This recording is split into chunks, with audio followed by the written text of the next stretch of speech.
Unsur-unsur agama menurut seorang ahli bernama Kahun, Keller, Leigert, agama terdiri dari beberapa elemen pokok, di antaranya adalah adanya suatu unsur berupa kepercayaan terhadap agama yang menjadi prinsip dan mengandung suatu kebenaran yang tidak dapat diragukan lagi.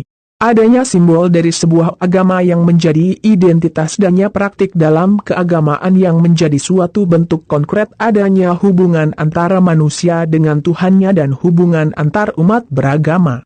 Adanya pengalaman keagamaan baik itu berbentuk pengalaman yang diyakini penganutnya ataupun secara pribadi. Adanya umat yang beragama yaitu masing-masing penganut agama yang bersangkutan. Jenis-jenis agama beberapa ahli dan ilmuwan telah banyak melakukan penelitian dan mempelajari tentang pembagian agama. Mereka kemudian membagi agama menjadi 3 kategori, yaitu agama dunia, di mana istilah ini mengacu pada agama yang sifatnya internasional dan transkultural. Agama pribumi, yang mengacu pada hal-hal yang bersifat lebih kecil misalnya berdasarkan budaya tertentu di masyarakat ataupun berdasarkan kelompok agama tertentu. Gerakan agama baru di mana bentuk dan jenis agama yang satu ini baru dikembangkan oleh para ahli dan para pemikir.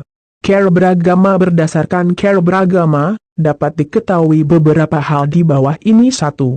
Tradisional artinya seseorang akan beragama berdasarkan suatu tradisi yang mengikuti tradisi dari nenek moyang ataupun leluhurnya.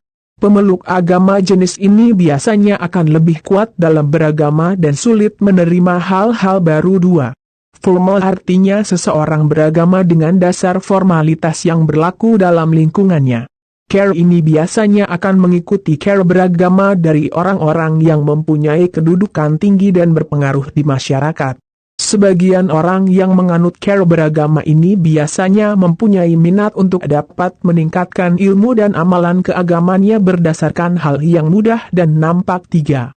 Rasional artinya seseorang akan beragama berdasarkan pada akal dan rasio yang dipunyainya. Maka dari itu, mereka akan selalu berusaha untuk menghayati dan memahami ajaran dalam agamanya berdasarkan ilmu pengetahuan dan pengamalannya.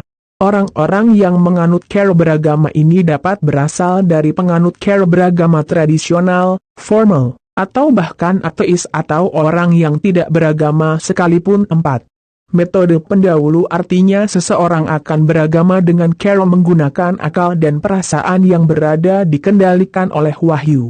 Mereka akan selalu menimba ilmu terlebih dulu pada orang yang dianggap ahli oleh mereka dalam suatu ilmu agama dan memegang teguh ajaran yang bersifat asli seperti halnya para ulama yang meyakini agama Islam dari Nabi Muhammad SAW yang diturunkan oleh Allah SWT melalui malaikat Jibril AS sebagai perantaranya tadi.